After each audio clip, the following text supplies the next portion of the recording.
Wrapping up day two, and we thought we would just hop on camera for a quick second because there were some sessions and conversations that really kind of affirm that New Jersey, and with support from our office over the past year and a half, is still, at the forefront of this work in building food security.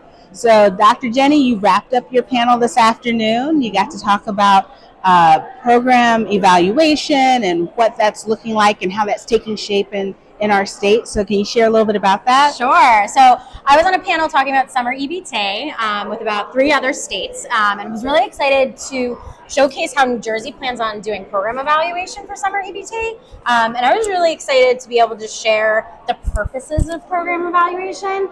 I think when we traditionally think of program evaluation, sometimes we don't give it prioritization or the weight that it deserves, but I think it's a really important tool not only to acknowledge strengths and then also weaknesses, but in a context such as this, it really helps give voice to the implementers, to the state, to have conversations nationally about what these federal programs look like and how they're implemented and how are they implemented well. So New Jersey's really outlined what our program evaluation is going to look like, and then we're able to share that with other states who maybe are considering doing program evaluation, or program evaluation might be new to them. A lot of the way that I usually frame it is keep things simple and doable, and that's how you really celebrate and tell stories in a really successful way. And something that you said during the panel that I really like too, and you say it around our office, quite a bit, is that no data is data, and that program evaluation is a good thing. It's a positive thing, and that we can and should embrace it, and that more, folks are embracing it in this work. So I love that you're kind of trying to, for lack of a better word, demystify, but also defang, when it comes to eval work. Absolutely. And I think one of the things when we think about data and evaluation is sometimes it feels really complex or untouchable, but it's really just another tool in your toolbox. So when you have these experiences, when you have these anecdotes, these stories that you want to be able to showcase and tell a story about what you're seeing in your state, marrying that with different sources of information and data really helps validate what you're seeing and you're experiencing. So I think it's an important balance to strike, right?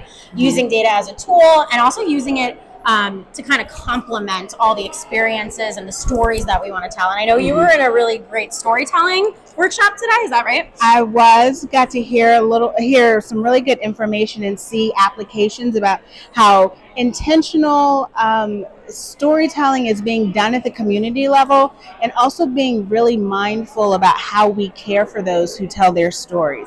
In this particular session, I'm talking about the risks of when you ask someone to, use their name or their identity, that you might inadvertently reveal or out their their immigration status, or that we can shift power to people as they're telling their stories. And that's something that we've really been, as we've tried to be very intentional about in our office, from using plain language media consent forms, to even shifting power to check back in a few months to a year to say, or to ask, are you still comfortable with your story being told? And then in my role, being able to even try to facilitate comfort for folks when the media reaches out and ask, hey, can you connect me with a family who's going to be eligible for summer EBT, or might be eligible for summer EBT, or for additional benefits come fall, and asking, okay, well, can you provide an interpreter? Or if not, let's reach out to some holistic, really transformative organizations that have the supports, that have the philosophy of caring about their community, so that they can see to that person's comfort, prepare them, get the questions in advance, make sure the story is going to be told at an angle that is not exploitative, and respects and uplifts a person's agency, which is a pillar of ours. Well, not of ours, but a pillar that we're embracing.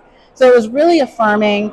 I love, and I'll share too, ethicalstorytelling.com is a great resource in terms of tools like that for organizations that want to be more mindful about how they engage the community with living experience in telling their stories, to go with the data that's coming from your work, your side of the work too. Yeah, and I think it's important to tell stories to also humanize the experience of food insecurity, because I think when we marry things only just looking at data, like the other thing I like to say is numbers are numbers, right? These are people and experiences. So storytelling helps humanize the experience, and then also hopefully add to destigmatizing the experience, which is a huge barrier when we think of any kind of federal food program, any of these resources that we have.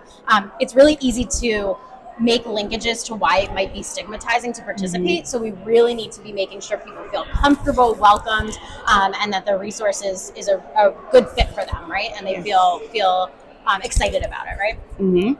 I was in another session. I'll just add this very quickly because I know we're also excited to get to our wrap-up session for the conference today. One of the other sessions I was in was talking about how by looking at a holistic approach, they've been able to see an increase in school meal participation, not just among newly eligible or newly determined eligible children, but children who were already eligible to participate and were on the records to participate, but because of stigma they weren't actually showing up to take part in these nutritious meal supports that were coming from the school, the place that we entrust our kids to. I'm an auntie, a very proud auntie, and that we entrust the schools with our kids for so many hours out of the day, that now we have more children who are actually comfortable because more of their peers and classmates are participating too. So, and that's really at the heart of our office work too, is really trying to address and reduce the stigma. Absolutely. Yeah. So thanks so much, Doc.